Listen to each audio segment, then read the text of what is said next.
Hello दोस्तों, मैं हूं चंद्रेश कुशवाहा और स्वागत है आपका द विंग्स में। चलिए आपको ले चलते हैं केमिस्ट्री की फिर उस दुनिया में जहां पर हमने लास्ट क्वेश्चंस को छोड़ा था। क्वेश्चंस हमने 5 तक कंप्लीट कर लिए थे। ये आपका सेकंड पार्ट है। फर्स्ट पार्ट अगर नहीं देखा है तो जाके देख लीजिएगा। आइए चलिए चलते हैं क्वेश्चन नंबर 6 की ओर। ये है क्वेश्चन नंबर 6। प्रीवियस ईयर में आया हुआ 2018 में आया हुआ क्वेश्चन है और इस क्वेश्चन को लेके चलते हैं हम अपने साथ। क्वेश्चन है what is azeotropic mixture. They are how many types. कितने टाइप के होते हैं एजियोटॉपिक मिक्सचर। क्वेश्चन है पहला कि एजियोटॉपिक मिक्सचर होता क्या है सर। एजियोटॉपिक मिक्सचर की अगर बात करते हैं तो एजियोटॉपिक मिक्सचर एक ऐसा मिक्सचर है जिसमें दो लिक्विड्स को मिलाया जाता है। अच्छा, दो लिक्विड्स को, जब दो लिक्विड्स को मिलाया जाता है और मिलाने के बाद यदि बॉयल किया जाए तो वो दोनों के दोनों लिक्विड सेपरेट नहीं होते हैं बाय फ्रैक्शनल डिस्टिलेशन के कारण। बाय फ्रैक्शनल डिस्टिलेशन के कारण वो अलग नहीं होते हैं आसानी से। ऐसे मिक्सचर को कहते हैं एजियोटॉपिक मिक्सचर। एग्जाम्पल मैं आपके लिए रखता हूं, जैसे मिल्क में हमने पानी डाला, पानी ज्यादा मिल गया साहब, और पानी मिल जाने के कारण यदि हम उसे बॉयल करें तो आपको पता होगा वाटर वेपोराइज हो जाता है और आपका मिल्क जितनी क्वांटिटी में आपको वो डेंस चाहिए उतना आपको मिल जाता है कि नहीं। तो क्या वो एजियोटॉपिक मिक्सचर है? एकदम गलत, वो एजियोटॉपिक मिक्सचर नहीं है। एक ऐसा मिक्सचर जिसे अगर बॉयल किया जाए तो उसका सेकेंडरी कंपोनेंट आप अलग नहीं कर सकते। ऐसे मिक्सचर को एजियोटॉपिक मिक्सचर कहते हैं। तो चलिए साथ में डेफिनेशन के साथ में चलते हैं। Azeotropic mixture is the mixture of liquid which boils at one temperature without any change its composition. उसके कंपोजिशन में कोई बदलाव नहीं होना चाहिए। इस term says azeotropic mixture. The component of such mixture cannot be separated by the frictional distillation. समझ पाए? बॉयल करने पर आप उसे अलग नहीं कर सकते। एग्जाम्पल में देखिए ऐसा कौन सा है। When ethanol, ethyl alcohol, ethanol C2H5 and water mix करिए, लेकिन परसेंटेज होना चाहिए इथेनॉल का अल्कोहल का 95.5 और वाटर का होना चाहिए 4.5%। जब इस परसेंटेज में, इस रेशियो में इथेनॉल और वाटर को मिलाते हैं तो हमें जो मिक्सचर मिलता है उस मिक्सचर को कहते हैं एजियोटॉपिक मिक्सचर। और उनका जो बॉइलिंग पॉइंट होता है वो लेस देन होगा उनके वाटर से। जो वाटर का बॉइलिंग पॉइंट होगा उससे क्या होगा? कम होगा। बॉइलिंग पॉइंट ऑफ वाटर या फिर अल्कोहल, जो भी आपने कंपाउंड मिलाए थे उन दोनों कंपाउंड के बॉइलिंग पॉइंट से तो क्या होगा? उस मिक्सचर का बॉइलिंग पॉइंट कम होगा। तो ऐसा मिक्सचर कहलाता है एजियोटॉपिक मिक्सचर। ये दो टाइप के होते हैं। पहला है लो बॉइलिंग पॉइंट एजियोटॉपिक मिक्सचर और दूसरा होता है हाई बॉइलिंग पॉइंट एजियोटॉपिक मिक्सचर। ये भाई साहब कहां से निकल के आए? राउल्ट लॉ ने ये डेविएशन के बारे में बताया था और उन डेविएशन के अंदर भी जब हम पढ़ते हैं तब हमें मिलता है एजियोटॉप्स। क्योंकि जब हमें डेविएशन का, राउल्ट लॉ ने डेविएशन के बारे में डिफाइन किया तब हमें ऐसे लिक्विड्स के बारे में, ऐसे मिक्सचर्स के बारे में पता चला जिनको हम पढ़ रहे हैं। उनमें से एक है एजियोटॉपिक मिक्सचर। चलिए वापस आते हैं लो और हाई बॉइलिंग पॉइंट एजियोटॉप्स में। लो बॉइलिंग पॉइंट एजियोटॉप क्या होता है? ऐसा सॉल्यूशन, देखिए सॉल्यूशन क्या हो सकता है? एसीटोन और carbon disulphide solution that show positive deviation. देखिए यहां पर लिखा हुआ है that show positive deviation from Raoult law have higher vapour pressure from expected. यदि हमने जो एक्सपेक्ट किया था उससे अगर वेपर प्रेशर ज्यादा मिल रहा है तो वो हमारा होगा लो बॉइलिंग पॉइंट एजियोटॉप्स। और उसका डेविएशन कैसा होगा? पॉजिटिव डेविएशन होगा। बस इतना याद रखना है आपको। हाई बॉइलिंग पॉइंट एजियोटॉप्स क्या होता है? ऐसा सॉल्यूशन कब बनेगा? जब सॉल्यूट और सॉल्वेंट होगा। मैं आपको पढ़ा चुका हूं पहले। जब हमारा सॉल्यूशन कौन कौन सा, एसीटोन और क्लोरोफॉर्म, इन दोनों को लें और वो कैसा डेविएशन देने लगे, पॉजिटिव डेविएशन देने लगे, कब, ऊपर वाले में, और नेगेटिव डेविएशन देगा कब, जब हाई बॉइलिंग पॉइंट होगा। कब, जब हाई बॉइलिंग पॉइंट एजिटॉप लेंगे और वो नेगेटिव डेविएशन देगा तो हमें कौन सा एजिटॉप मिलेगा, हाई बॉइलिंग पॉइंट एजिटॉप मिलेगा। दोबारा समझो, हाई बॉइलिंग पॉइंट एजिटॉप मिक्सचर वो सॉल्यूशन जो हमें देता है नेगेटिव डेविएशन, राउट टाइप डेविएशन कहलाता है हाई बॉइलिंग पॉइंट एजिटॉप मिक्सचर, और इसका जस्ट अपोजिट होता है लो बॉइलिंग पॉइंट एजिटॉप्स।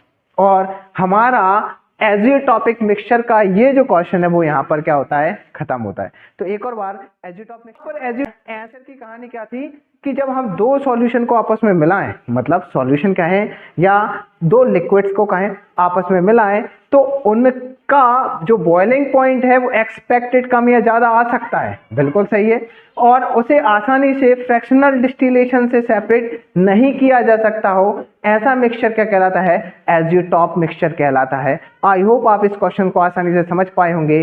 चलिए चलते हैं नेक्स्ट क्वेश्चन की ओर और बने रहें द बिंग्स के साथ। चलिए बच्चों, क्वेश्चन नंबर 7 आपके जस्ट सामने है।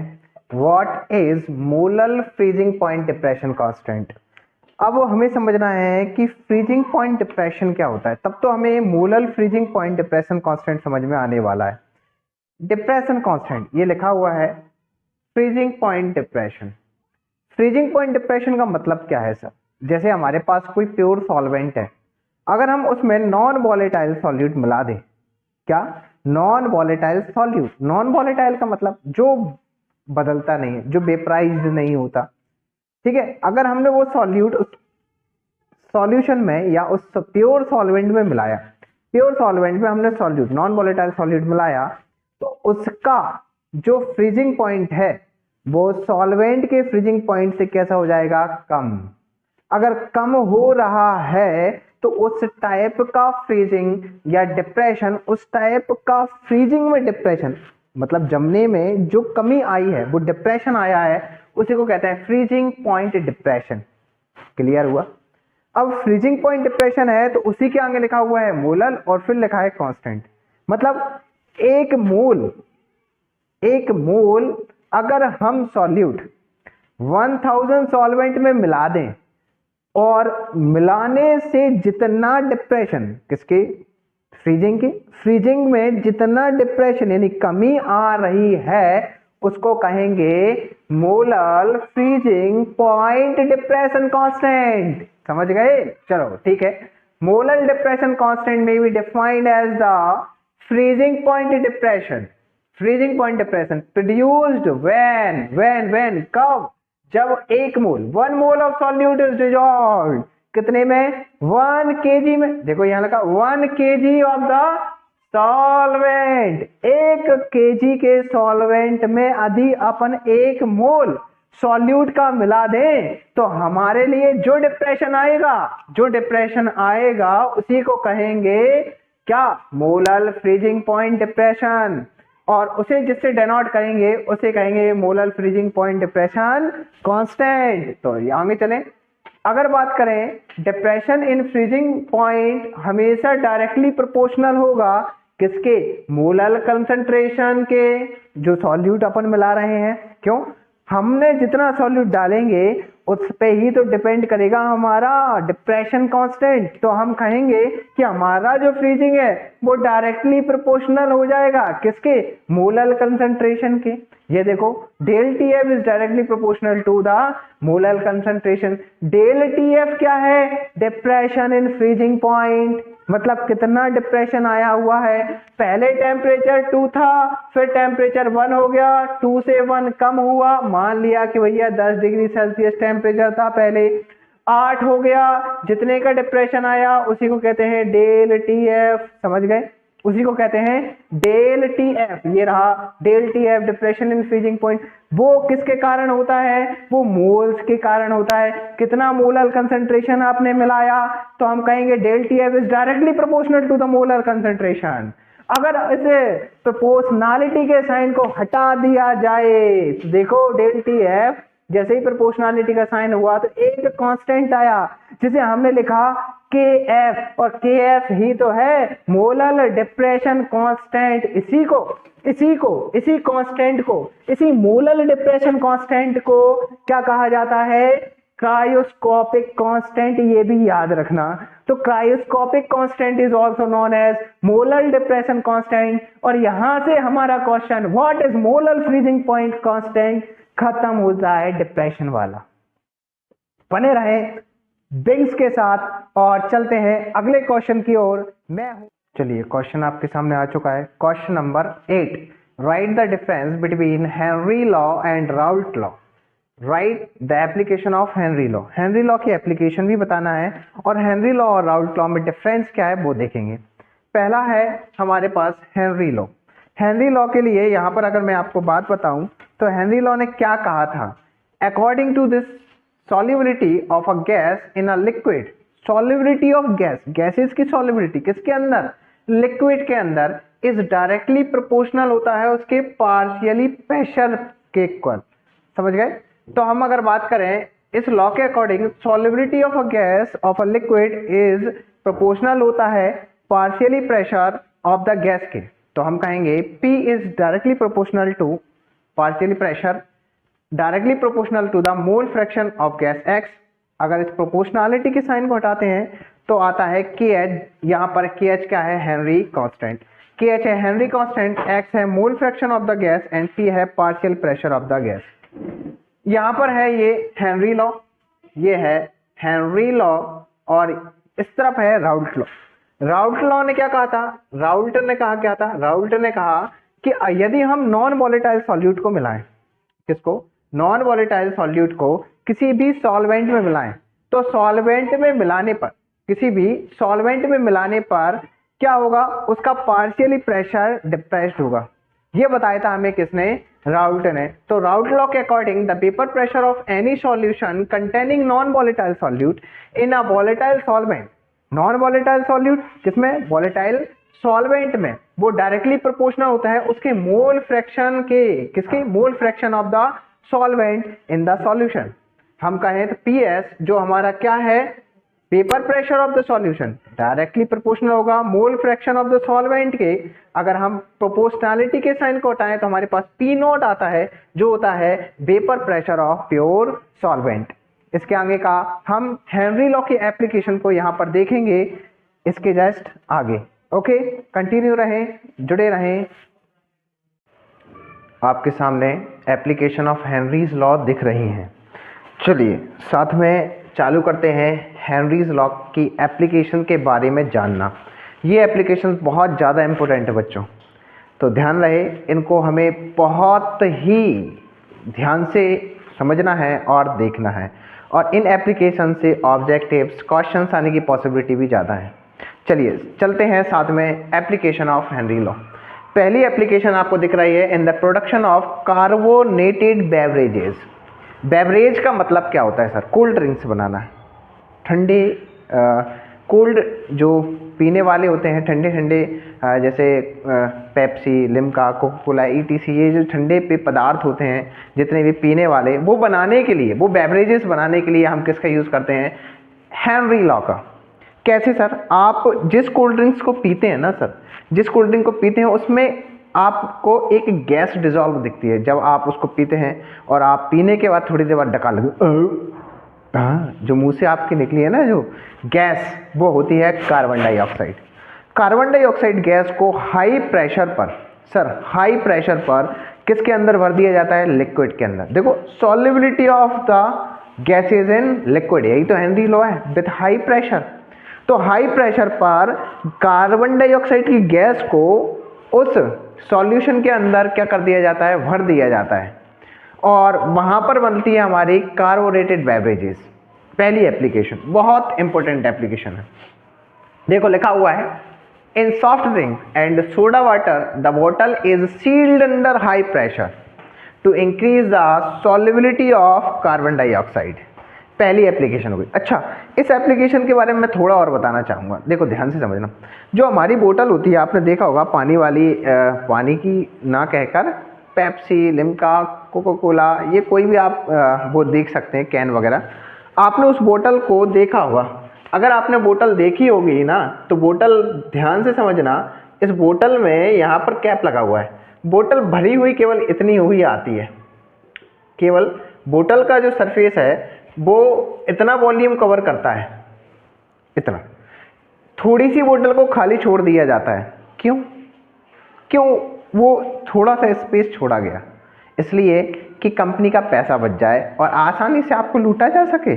नहीं साहब, इसलिए नहीं कि कंपनी का पैसा बच जाए, इसलिए छोड़ी जाती है क्योंकि वहाँ पर लगा होता है हेनरी लॉ। हेनरी लॉ क्या होता है भैया? गैस की सॉल्युबिलिटी क्या है? टेम्परेचर बढ़ने पर सॉल्युबिलिटी डिक्रीज होती है, गैसेस बाहर निकलने लगती हैं। गैसेस बाहर निकलेंगी, आपने हाई प्रेशर पर, देखो अंडर हाई प्रेशर पर बोतल के अंदर कार्बन डाइऑक्साइड भर दी। जब वो ठंडी है तो सॉल्युबिलिटी अच्छी है, क्योंकि जब बोतल ठंडी थी तो सॉल्युबिलिटी अच्छी थी। अब टेम्परेचर बढ़ा, मतलब आपने उसे फ्रिज में से निकाला, उस बोतल को बाहर लाए, टेम्परेचर बढ़ा एटमॉस्फेयर का। टेम्परेचर बढ़ने से अंदर जो डिजॉल्व गैसेस थी वो कहाँ की ओर निकलेंगी? बाहर की ओर। बाहर की ओर निकलेंगी तो ऊपर लगा हुआ है भैया ये कैप, समझ रहे हो? ये कैप लगा हुआ है, और जैसे ही बाहर आई उस कैप में प्रेशर लगाएंगी, और प्रेशर लगाएंगी तो वो कैप क्या हो जाएगा? ब्लास्ट कर जाएगा और आपकी बोतल बस्ट हो जाएगी, खत्म। समझ रहे हो? क्या करें सर? अगर गले तक भर दिया तो ये होने वाला है, मतलब ऊपर तक अगर फिल कर दी बोतल को तो प्रेशर ज़्यादा होगा, प्रेशर एक्सर्ट होगा उस ढक्कन पर और ढक्कन ब्लास्ट हो जाएगा, आपकी बेवरेजेस खराब हो जाएंगी। क्या करें?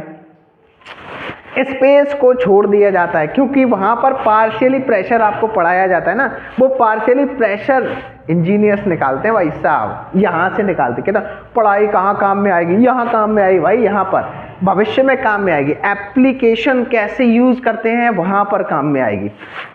कैसे? उस जगह का प्रेशर मेंटेन करते हैं कि इतने वॉल्यूम में वो जो प्रेशर है वो क्या मेंटेन हो जाएगा। हाँ, उसी वॉल्यूम के डिपेंडेंट पर स्पेस को छोड़ा जाता है, और वो स्पेस मेंटेन करता है उस पार्शियली प्रेशर को जो टेम्परेचर बढ़ने पर गैसेस के द्वारा उस ढक्कन पर लग रहा था।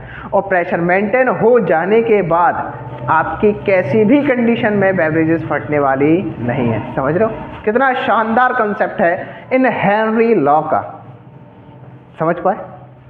एक और मुझे याद आ रहा था हेनरी लॉ का एप्लीकेशन, चलिए अगर ध्यान आता है तो मैं आपको बताऊंगा। सॉल्युबिलिटी समझ गए कार्बन डाइऑक्साइड की, सबसे पहली बेवरेजेस में भरना, ये हेनरी लॉ का कंसेप्ट हो गया।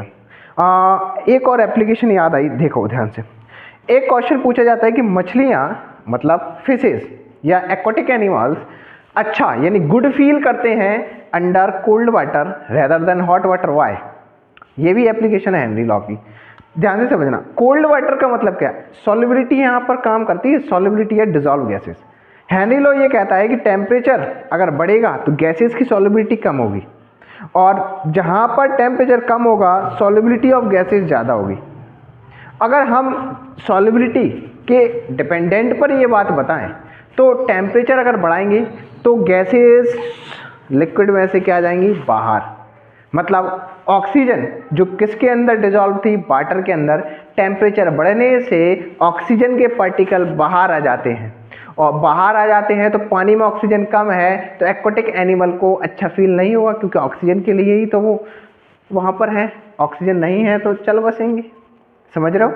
तो अगर कोल्ड वाटर लेते हैं तो कोल्ड वाटर में ऑक्सीजन का परसेंटेज ज़्यादा होता है और उन्हें अच्छा फील होता है, और यदि ऑक्सीजन कम है तो भाई साहब आपको भी अच्छा फील नहीं होगा, लिख के ले लो, थोड़ा सा कम ऑक्सीजन में हवा खाओ। चलो देखो ध्यान से, for respiration in deep sea, second application, बहुत मज़ेदार एप्लीकेशन, देख रहे हो? इसके बारे में मैं तुम्हें बताता हूँ। डीप सी के बारे में होता क्या है कि जब हमारे सी डाइवर, स्कूबा डाइवर्स होते हैं, वो गोता लगाते हैं और पानी में जाते हैं।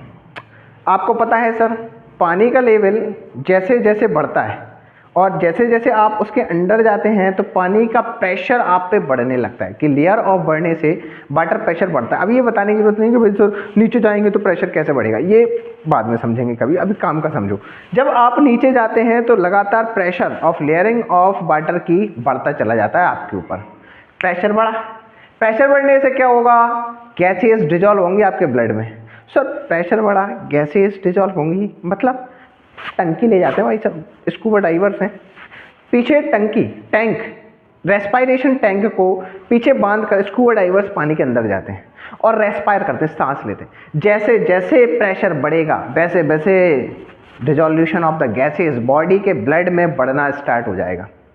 ठीक है, सबसे पहली चीज़ तो प्योर ऑक्सीजन ले जाते हैं या नहीं टैंक में, पहले मैं ये क्लियर कर दूं कि प्योर ऑक्सीजन नहीं ले जाते। कई बार क्वेश्चन होता है सर प्योर ऑक्सीजन ले जाएंगे तो ये तो बढ़िया है, आपको ऑक्सीजन चाहिए, प्योर ऑक्सीजन खाओ मजे पाओ, तो फिर प्योर ऑक्सीजन क्यों नहीं? क्योंकि सर आप जिस एटमॉस्फेयर में हवा लेते हैं उस हवा यानी इस एटमॉस्फेयर में जो ऑक्सीजन का प्रेशर है वो प्रेशर मेंटेन होना चाहिए आपकी बॉडी में। अभी भी दिक्कत है सर, क्या ऑक्सीजन का प्रेशर समझ से बाहर है, क्या करें समझो। ऑक्सीजन का प्रेशर मतलब इस हवा इस एयर में मिक्सचर ऑफ गैसेस होती हैं, एक गैस नहीं है कई सारी गैसेस हैं, मिक्सचर है ये एयर हमारी, इसमें oxygen nitrogen carbon dioxide organ nitrogen कई सारी गैसेस हैं। और ये कई सारी गैसेस जो है ना वो एक इक्वल प्रेशर डिफरेंट एक्सर्ट करती हैं और इनका डिफरेंट जो प्रेशर है एटमॉस्फेयर में वही सुटेबल होता है हमारे लिए। हमें वैसा ही रेस्पायरेशन करने में होना चाहिए, अच्छा लगना चाहिए जैसा लगता है हमें नेचुरल, मतलब ऑक्सीजन का जो प्रेशर है उतना ही प्रेशर मेंटेन होना चाहिए। आप प्योर ऑक्सीजन लेके डीप सी में उतर गए, डीप सी में, और जैसे ही अंदर गए प्रेशर बढ़ गया तो सांस ही नहीं ले पा रहे चाचा, और सांस नहीं ले पाओगे ना चाचा तो ऊपर निकल जाओगे, समझ रहे हो।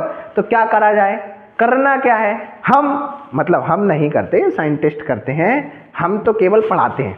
तो कहानी है कि साइंटिस्ट ने क्या किया, उन्होंने मिक्सचर लिया नाइट्रोजन और ऑक्सीजन, उन्होंने कहा परसेंटेज नाइट्रोजन का ज़्यादा है सर, नाइट्रोजन और ऑक्सीजन के परसेंटेज को मिलाया, बढ़िया से मिक्स किया और परस दिया टैंक के अंदर।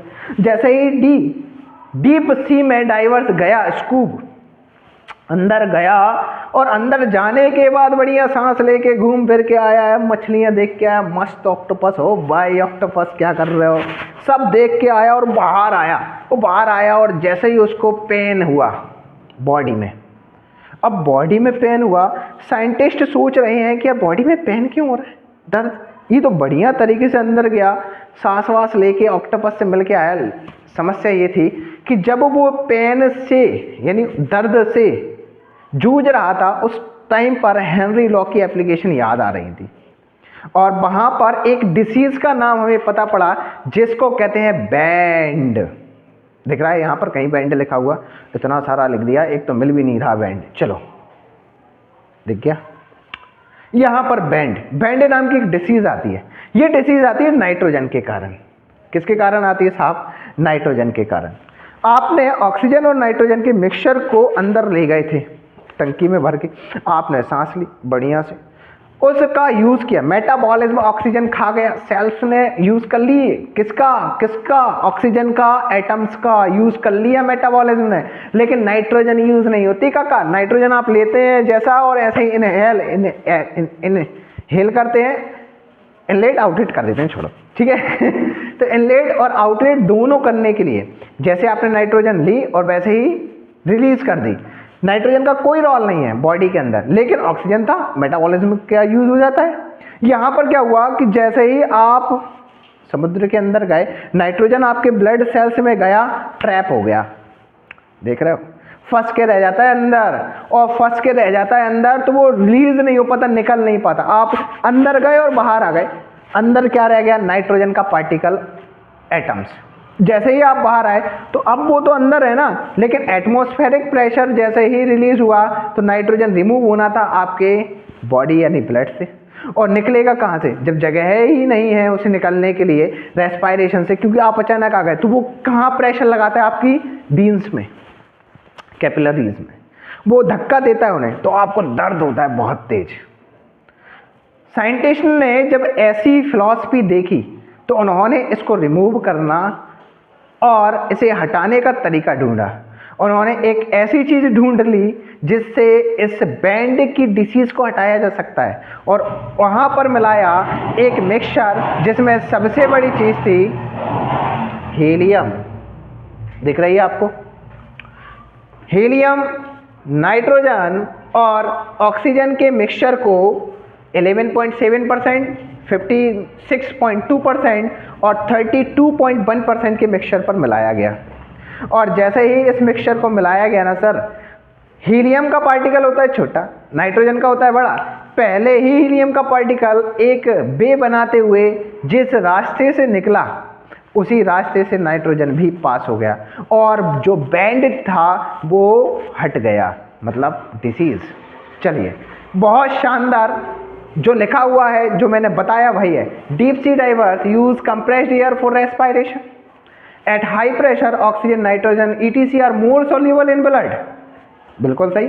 When scuba divers go under the water, pressure increases gradually and solubility of gases, Henry Locke according, increase in the blood, बढ़ती जाएगी। When divers come towards the surface, divers come towards surface, बाहर आया जैसे ही, the pressure gradually decreases, pressure तो घट गया क्योंकि अंदर ज़्यादा था, बाहर कम है, gradually decreases। Oxygen gets used by the during metabolism. आपने सांस ली, रेस्पायर लिया, कूदे कूदे देखा आपने कि भैया ऑक्टोपस घूम रहे हैं, उसमें तो खाली आपने क्या ऑक्सीजन, लेकिन क्या रह गई चाचा? Nitrogen. But nitrogen remains in the blood. समझ रहे हो? It is present in the blood as a bubbles. आपके खून में रह गई ये बबल्स की तरह, और these bubbles affect the nerve impulses. यही तो दिक्कत करती है, and produce a disease called bends. It is painful and dangerous to life. क्या करें, कैसे हटाएं मार साहब? ये रहा। To avoid bend as well as toxic effect of it in the tank used for respiration, this mixture by deep sea divers 11.7%, 56.2%, 32.1% helium, nitrogen, oxygen mixture are used. This mixture has pressure of oxygen equal to its pressure in air। जैसे मैंने बताया था, ये वैसा का वैसा pressure maintain करके रखता है जैसा अपन इस खुली सांस में हवा ले रहे हैं। तो भाई साहब ध्यान रखो, अच्छे से पढ़ो और समझो। समझ में आ गया होगा। तीसरा, एट हाई एल्टीट्यूड रेस्पिरेशन। तीसरी एप्लीकेशन है हेनरी की। ऊंचाई पर जाने पर आपको वीकनेस और सोचने या समझने में दिक्कत आने लगती है। ऐसा क्यों? देखिए, हमारा एटमॉस्फेयर है ना सर, वो अगर बात करें अर्थ के ऊपर या नीचे जाने पर, अर्थ सरफेस के ऊपर और नीचे जाने पर रिड्यूस होता है, ठीक है। इसके बीच वाले पार्ट में डेंसिटी ज़्यादा है। किसकी? गैसेस की। ये आप जियोग्राफी में पढ़ के आइए, बहुत ज़्यादा बढ़िया समझ में आएगा वहाँ पर। लेकिन जितना काम का मैंने आपको बता दिया। जब हम हायर एल्टीट्यूड हो, मतलब अगर बात करें सरफेस की, किसकी बात करें भैया? सरफेस। ये दिख रहा है सरफेस। इससे जैसे जैसे हम ऊपर जाएंगे वैसे वैसे वेपर प्रेशर कैसा होता है? कम होता जाएगा। क्यों होता है कम? क्योंकि डेंसिटी ऑफ द गैसेस कम होता जाता भाई साहब। और डेंसिटी ऑफ गैसेस कम होने से, वेपर प्रेशर कम होने से solubility of the gases decrease होती है। कौन ने बताया? हेनरी ने बताया। इसलिए तो एप्लीकेशन में पढ़ रहे हैं। हेनरी ने बताया कि सॉल्युबिलिटी डिक्रीज होती है। आप ऊपर जाएंगे, आपके ब्लड में जो डिजॉल्व होनी थी ऑक्सीजन वो नहीं होगी, और अगर डिजॉल्व नहीं हो रही है ऑक्सीजन या कम डिजॉल्व हो रही है तो आपके जो दिमाग, आपकी बॉडी जितनी ऑक्सीजन रिक्वायर्ड करी है उससे कम हो, आप ले रहे हैं ऑक्सीजन, तो आपको वीकनेस फील होगी, एंजाइटी फील होगी। समझ रहे हो? आपके थिंक एंड थॉट में दिक्कत आने लगेगी, और ऐसी परेशानी को कहते हैं एनॉक्सिया। क्या कहते हैं काका? एनॉक्सिया। देख रहे हो? यहां देखिए, at high altitude respiration partially pressure of the oxygen at high altitude is lower than the ground level. This is the region of the low concentration of oxygen in tissues and blood of climber and people living here. This cause आपको होगा क्या, weakness and decrease in thinking ability, सोचने में दिक्कत होने लगी आपको, और इन्हीं सिम्टम्स को कहते हैं एनॉक्सिया। इसलिए जब भी आप पर्वतों पर, पहाड़ियों पर ऊपर की ओर जाते हैं तो आपको वीकनेस फील होती है, उसका मेन कारण है हेनरी लॉ की इस तीसरी एप्लीकेशन।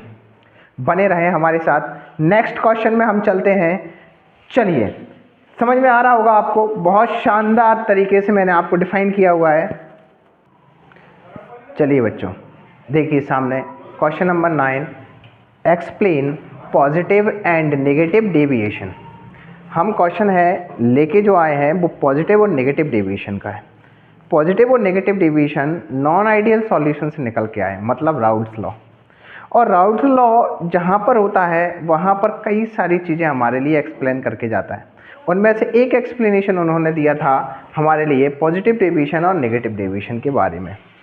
ये सॉल्यूशन की कहानी है जिसमें पॉजिटिव डेविएशन का कहानी ये है। देखो, पॉजिटिव डेविएशन समझने से पहले आपको सॉल्यूट, सॉल्वेंट और उनकी अट्रैक्शन फोर्स के बारे में जानना होगा। मान लिया एक सॉल्यूशन में सॉल्यूट या कंपोनेंट की बात करते हैं, सॉल्यूट सॉल्वेंट हटा देते हैं थोड़ी देर के लिए, हम ए कंपोनेंट मान लेते हैं। एक कंपोनेंट को हमने ए मान लिया और एक कंपोनेंट को बी मान लिया, दोनों को मिलाएं, मतलब दो हमारे पास लिक्विड हैं जिसमें से एक ए माना और एक को क्या माना बेटा, बी माना। समझना बच्चों, बहुत मज़ेदार कंसेप्ट है। अगर हम इन दोनों को मिलाते हैं तो होना क्या चाहिए, जो लिक्विड है ए वाला, वो ए वाला लिक्विड है उसमें सारे पार्टिकल ए वाले होंगे, और बी वाला लिक्विड है उसमें सारे पार्टिकल या फिर एटम्स बी वाले होंगे। ए वाले मतलब ए वाला जो है वो आपस में मिलकर बना है, बी वाला जो आपस में मिलकर बना है। अब हम दोनों को मिला रहे हैं, अगर दोनों को मिलाएंगे तो संभावना ये होनी चाहिए सॉल्यूशन की कि ए और बी आपस में बहुत अच्छी तरीके से मिलकर एक सॉल्यूशन बनाना चाहिए। और यदि हम उनका प्रेशर देखें, जब ए का और बी का दोनों का प्रेशर हम देखें और उस सॉल्यूशन का प्रेशर देखें, ध्यान से समझना, ध्यान यहीं रखना, जाओ मत कहीं पर, स्विच मत करो, ध्यान से देखो, ध्यान से। एक ए है, ये है ए और ये है बी, समझ रहे हो। अब हमने क्या किया, इसका वेपर प्रेशर अलग होगा और इसका पार्शियल वेपर प्रेशर अलग होगा। हम जब इन दोनों को मिला देंगे तो ये होना चाहिए कि इसका और इसका तीनों का एक जैसा इक्वल होना चाहिए वेपर प्रेशर, क्योंकि भैया आपने मिलाया तो वेपर प्रेशर में चेंज नहीं आना चाहिए, इसका जितना हो रहा है उसका इतना हो रहा है। अगर सॉल्यूशन बना है तो इन दोनों का वेपर प्रेशर भी सेम होना चाहिए, राउट्स लॉ ने कहा, समझ रहे हो। अब राउट्स लॉ क्या कहता है कि अकॉर्डिंग टू मिलाने पर ऐसा होना चाहिए, लेकिन ऐसा होता नहीं है इन नॉन आइडियल सॉल्यूशन। ये तो आइडियल की कहानी थी, नॉन आइडियल में ऐसा होता नहीं है। ऐसा क्यों नहीं होता, या तो इस सॉल्यूशन का वेपर प्रेशर ज़्यादा आ जाएगा या कम आएगा। ज़्यादा अगर वेपर प्रेशर आ रहा है तो पॉजिटिव डेविएशन, और अगर कम आ रहा है तो नेगेटिव डेविएशन। बस कहानी खत्म। यहाँ देखो, vapour pressure of the solution and partially vapour pressure of the component, इन दोनों के दिख रहे हैं, आर मोर, ज़्यादा आ गया। कब हमने माना था कि इतना आना चाहिए, लेकिन उससे ज़्यादा आ गया, are more than those expected by the Raoult's law is known as positive deviation. जो हमने एक्सपेक्ट किया तो उससे ज़्यादा आ गया। Vapour pressure of the solution and partially vapour pressure of the components are less, अगर कम आ रहा है, देखो ये देखो, components are less than those expected by the Raoult's law, जो आपने माना था, मतलब राउट्स लॉ ने एक्सपेक्ट किया था इतना आना चाहिए, लेकिन उससे कम आ गया तो नेगेटिव डेविएशन, और उससे ज़्यादा आ गया तो पॉजिटिव डेविएशन। चलो सेकंड वाला देखो, ध्यान से समझना, पॉजिटिव और नेगेटिव की कहानी है। पॉजिटिव डेविएशन मतलब ज़्यादा कब आएगा, जब बॉइलिंग पॉइंट कम होगा, मतलब आपने गर्म किया वो जल्दी वेपोराइज्ड हो गया, मतलब बॉइलिंग पॉइंट कम है तभी तो जल्दी से वेपोराइज्ड हो गया, और जल्दी वेपोराइज्ड होगा तो पॉजिटिव डेविएशन देगा, क्योंकि एक्सपेक्टेड से तो ज़्यादा आ गया। यहाँ पर देखो मिनिमम बॉइलिंग पॉइंट लिखा होना चाहिए, दिख रहा है आपको, ये देखो, ये शानदार, कितना बढ़िया कंसेप्ट है। At definite composition the vapour pressure of the solution is maximum, vapour pressure ज़्यादा है, वेपर्स जल्दी जल्दी कब बनेंगी, जब बॉइलिंग पॉइंट कम होगा।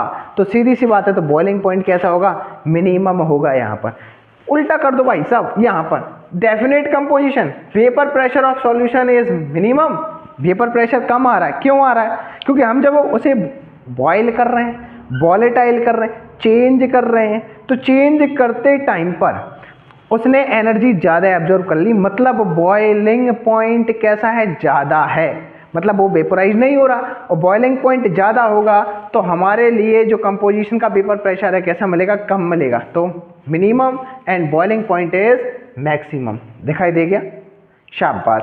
तीसरा देखो, अच्छा इंटरमॉलिक्यूल के बारे में मैंने बताया था।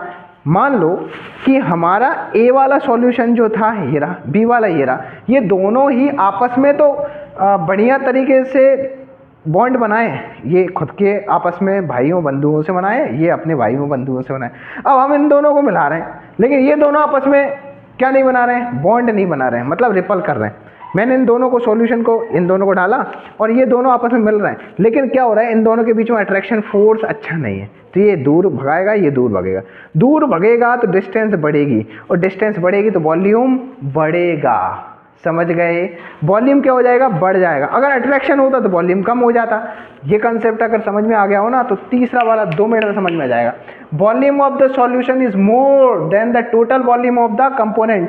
Total volume of the component से वॉल्यूम ऑफ द सॉल्यूशन कैसा था, ज़्यादा हो गया। मतलब इन दोनों को मिला के 10 आना था, 5 इसका, अरे काऊ गाऊ, 5 इसका और 5 इसका, लेकिन हुआ क्या, 5 और 5 10 ना आके 11 आ गया, मतलब वॉल्यूम ज़्यादा आ गया। क्यों हुआ, क्योंकि इन दोनों के बीच में रिपल्सन है, अट्रैक्शन नहीं। इन दोनों के बीच में अट्रैक्शन होता तो भाई साहब जो जगह थी ना वो बढ़ जाती। समझ रहे हो, चलो। तो चेंज इन वॉल्यूम होगा, वो कैसा होगा, पॉजिटिव मिलेगा। ऐसा इसलिए है क्योंकि A B interaction forces less है, ए और बी अट्रैक्शन फोर्स लेस है, अट्रैक्शन फोर्स लेस है, और फोर्सेस अट्रैक्शन ज़्यादा है ए और बी मॉलिक्यूल्स की। बिल्कुल इसका उल्टा कर दो, volume of the solution is less, volume expected आना था 10, लेकिन आ गया 9, मतलब वॉल्यूम कम हुआ। समझ रहे हो, मेन कारण समझ गए, क्योंकि ए और बी का अट्रैक्शन कैसा है, ज़्यादा है। A B interaction forces is more than the interaction forces between the A and B B. I hope आपको समझ में आया होगा ये बात। थोड़ा सा ध्यान से समझो, मैंने जो वर्ड बोले हैं शब्दों पर ध्यान दो और उन्हें ध्यान से फोकस करो, सब चीज़ समझ में आएगी। क्यों, क्योंकि ए बी का इंट्रैक्शन ज़्यादा है, मतलब जो गैप था वो भर गया, चिपक गए, तो वॉल्यूम कैसा हो गया, एक्सपेक्टेड से कम हो गया, जितना आना था उससे कम हो गया। समझ गए, इसलिए चेंज इन वॉल्यूम कैसा होगा, नेगेटिव होगा। अब अगर बात समझ में आ गई हो तो आपको ये भी समझ में आ गई होगी, heat is absorb during the formation of solution. जो हीट है वो एब्जॉर्ब होगी। क्यों एब्जॉर्ब होगी, ध्यान से समझो।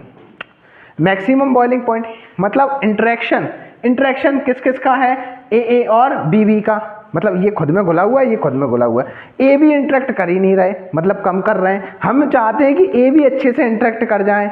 क्या होगा, ये भाई साहब रिक्वायर्ड करेंगे एनर्जी का, कि हमें एनर्जी दो, हम तभी मिलेंगे, धक्का दो हमें, तू चल इधर, तू चल इधर, चल चिपकला आपस में। तो दोनों को मिलाने के लिए एनर्जी लगेगी ना, तो एनर्जी लगेगी तो हीट एब्जॉर्ब होगी ना।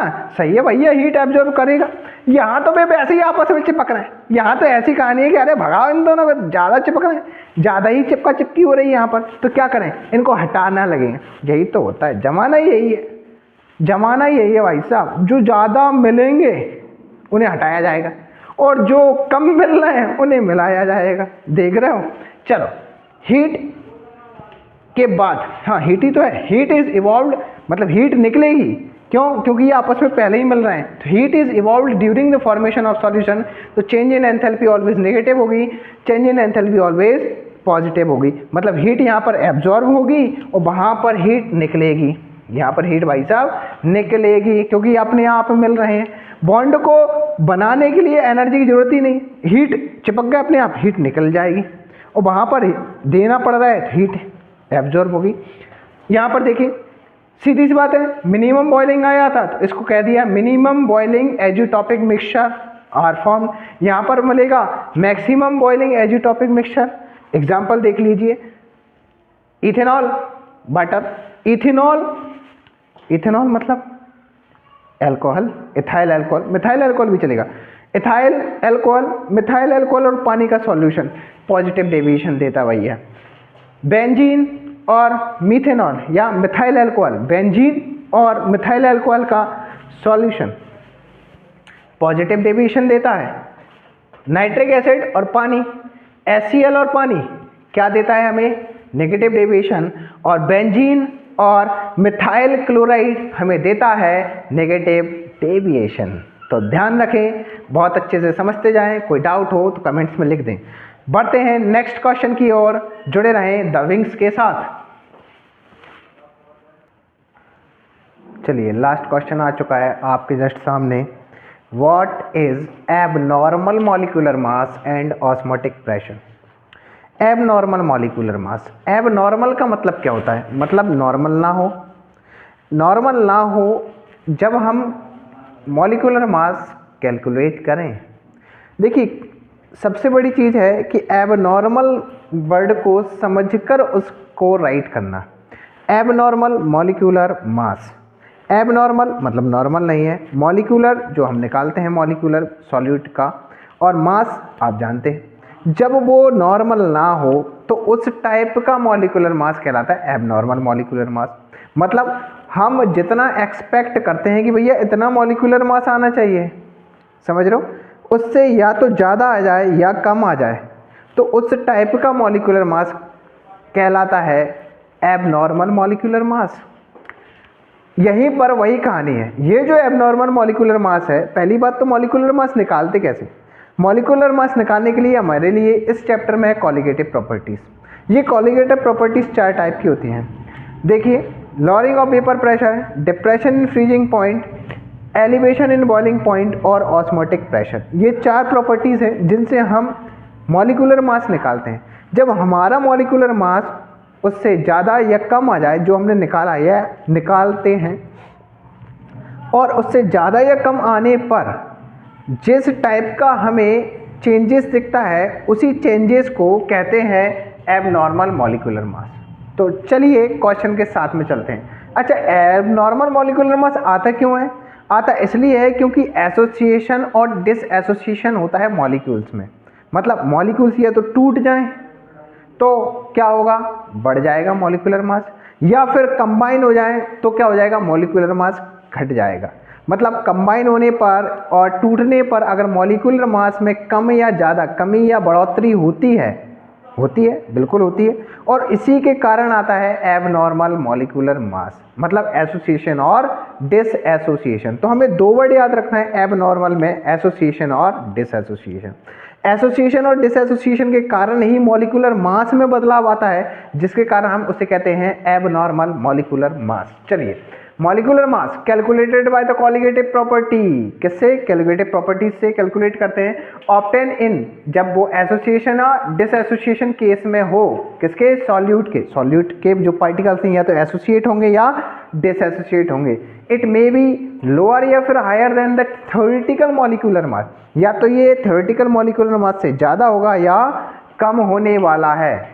समझ गए? इसे कहते हैं abnormal molecular mass. Association of solute means होता है molecules of the solute are associated या बॉन्डेड। मतलब एसोसिएशन का मतलब है बॉन्ड पास पास आना, सॉल्यूट के पार्टिकल्स आपस में चिपक जाना by the hydrogen bonding in the solution. Example के तौर पे ये देखो, कार्बोक्सिलिक एसिड लिया है RCOOH और यहाँ पर भी RCOOH। जब ये सॉल्यूशन में जाते हैं तो एसोसिएट हो जाते हैं बाय हाइड्रोजन पार्टिकल्स, और हाइड्रोजन पार्टिकल से एसोसिएट हो जाते हैं तो एक्सपेक्टेड मॉलिक्यूलर मास कम हो जाता है। डिसएसोसिएशन का मतलब क्या है? Splitting of an electrolyte. मतलब आपने जैसे ही सॉल्यूशन में पार्टिकल्स डाले तो वो टूट जाएं, डिसएसोसिएट हो जाएं कॉन्स्टिट्यूएंट में। कॉन्स्टिट्यूएंट का मतलब क्या है? उनके जैसे NaCl, तो सोडियम और क्लोरीन उनके कॉन्स्टिट्यूएंट हो गए सोडियम क्लोराइड के। तो ऐसे ही अगर हम पानी या कोई भी सॉल्यूशन को डालें तो वो डिसएसोसिएट हो जाएं अपने कॉन्स्टिट्यूएंट में, तो क्या होगा? मास बढ़ जाएगा, सीधी सी बात है। तो एबनॉर्मल हो गया ना, हमने एक्सपेक्ट किया था उससे तो ज़्यादा आ गया। बहुत बढ़िया। एबनॉर्मल मॉलिक्यूलर मास को निकालने का या ऑब्टेन करने का ये इंप्रेशन है। देखिए, abnormal molecular mass upon normal molecular मास, मतलब कहते हैं इसे ऑब्जर्व मॉलिक्यूलर मास, इसे कहते हैं molecular mass from the formula. मतलब ये कैलकुलेटेड है, ये ऑब्जर्व है, समझ रहे हो। Abnormal molecular mass, normal molecular mass always equal होगा normal number of solute particle, जो हम मानते हैं number of solute particles after association या डिसएसोसिएशन। हमने जितने माने थे, मान लिया कि हमने 10 मोल माने थे, तो नॉर्मल होगा ये normal number of solute particle. इसके बाद 10 मोल के बाद वो पानी में या फिर सॉल्यूशन में जाने के बाद एसोसिएट हुए, डिसएसोसिएट हुए, बढ़े या घटे, उन्हें रखेंगे नीचे, और इस फार्मूला का यूज़ करके हम निकालते हैं एबनॉर्मल मॉलिक्यूलर मास। आई होप आपको मेरी बातें बहुत अच्छे से समझ में आई होंगी। तो एबनॉर्मल मॉलिक्यूलर मास के बारे में समझ पाए, शाबाश। यहाँ पर लिखी है कॉलिगेटिव प्रॉपर्टीज, चूंकि बीच में एक कॉलिगेटिव प्रॉपर्टीज वर्ड आया था, तो उस कॉलिगेटिव प्रॉपर्टी को डिफाइन किया है मैंने नीचे। ये देखिए कॉलिगेटिव प्रॉपर्टी, ये आया हुआ था। कॉलिगेटिव प्रॉपर्टी क्या है? ये जो कॉलिगेटिव प्रॉपर्टी है वो रियल में मॉलिक्यूलर मास निकालने के लिए आते हैं। ऐसी प्रॉपर्टीज जिससे हम मॉलिक्यूलर मास को फाइंड आउट करते हैं, मतलब सॉल्यूट के मास को सॉल्यूशन में फाइंड आउट करने के लिए जिन मेथड्स के यूज़ करते हैं उन्हें कहते हैं कॉलिगेटिव प्रॉपर्टीज़। ये 4 टाइप की हैं। मैंने जो बताया था आपको, lowering of vapour pressure, depression in freezing point, elevation in boiling point और ऑस्मोटिक प्रेशर। चलिए अब हम यहाँ पर एबनॉर्मल मॉलिक्यूलर मास को ख़त्म करते हैं और चलते हैं ऑस्मोटिक प्रेशर की ओर। बहुत शानदार कंसेप्ट है ऑस्मोटिक प्रेशर। चलिए आपके सामने है ऑस्मोटिक प्रेशर। देखिए ऑस्मोटिक प्रेशर की कहानी समझिए। ऑस्मोटिक प्रेशर है क्या? रियल में एक ऐसा प्रेशर जो सॉल्वेंट के पार्टिकल को सॉल्यूशन में मिलने से रोकता है। रियल में हमारे सॉल्वेंट के पार्टिकल एक पर्चमेंट पेपर मतलब सेमी परमेबल मेम्ब्रेन में से पास होकर सॉल्यूशन में जा रहे होते हैं। तो वो एक ऐसा प्रेशर जिस पर सॉल्वेंट के पार्टिकल को रोका जा सके, किसमें? सॉल्यूशन में आने से। और अगर वो प्रेशर इक्वल हो जाएगा आने वाले सॉल्वेंट के प्रेशर के, तो वो प्रेशर कहलाएगा ऑस्मोटिक प्रेशर। समझ पाए? ये रहा सामने आपके the excess pressure which must be applied to the solution to prevent the entry of the solvent through a semi permeable membrane is known as osmotic pressure। समझ पाए होंगे आप बहुत अच्छे से कि रियल में हमारे सॉल्वेंट के पार्टिकल को सॉल्यूशन में आने से रोकने के लिए जिस प्रेशर का यूज़ किया जाता है उसे कहते हैं osmotic pressure. Semi permeable membrane क्या होती है? एक थिन लेयर होती है लिक्विड या सॉलिड की, जिसमें से केवल सॉल्वेंट के पार्टिकल ही पास हो सकते हैं, सॉल्यूट के पार्टिकल पास नहीं हो सकते। और ऐसी मेम्ब्रेन को हम कहते हैं सेमी परमेबल मेम्ब्रेन। ये जो मेम्ब्रेन है वो बनी होती है पर्चमेंट पेपर से। कॉपर फेरोसाइनाइड भी एक एग्जाम्पल है इसी का, और कैल्शियम फॉस्फेट भी एक एग्जाम्पल। कई सारी ऐसी मेम्ब्रेन है। समझ पाए होंगे आप बहुत अच्छे तरीके से। यहाँ पर हमारे वो 10 क्वेश्चन जो बहुत ज़्यादा इंपॉर्टेंट है ख़त्म होते हैं। ध्यान रखें, इन 10 क्वेश्चंस को बहुत ध्यान से पढ़कर जाना है। ये बहुत ज़्यादा इंपॉर्टेंट क्वेश्चन है। इसके अलावा और भी आप पढ़ें जिससे क्या हो कि कहीं पर कोई कमी ना रह जाए। देखिए क्वेश्चंस की पॉसिबिलिटी है, लेकिन ऑब्जेक्ट की पॉसिबिलिटी तभी होती है जब आप चैप्टर्स को पूरा ध्यान से पढ़ते हैं। तो बने रहें द विंग्स के साथ, ध्यान रहे पढ़ना बहुत है हमारे लिए, बिल्कुल भी चीज़ों को ना छोड़ें। बहुत ही इम्पोर्टेंट चैप्टर के बारे में जो क्वेश्चंस हैं मैं आपको बता चुका हूँ, और आगे चलेंगे हम सेकंड चैप्टर की ओर, जहाँ पर फिर वही मोस्ट प्रीवियस ईयर क्वेश्चंस और इम्पोर्टेंट क्वेश्चन और एक्सपेक्टेड क्वेश्चन मैं आपके सामने लाके प्रेजेंट करूँगा। चलिए मिलते हैं चैप्टर 2 में। धन्यवाद। और शेयर लाइक कमेंट तो ये तो ठीक है, नॉर्मल है। ध्यान रखें हमें चैनल को और लोगों तक पहुंचाना है, ये और लोगों तक इन्फॉर्मेशन को और एजुकेशन को स्प्रेड करना है। अगर अच्छा लगे तो अपने मित्रों के साथ ज़रूर शेयर करें। धन्यवाद। जय हिंद, जय भारत।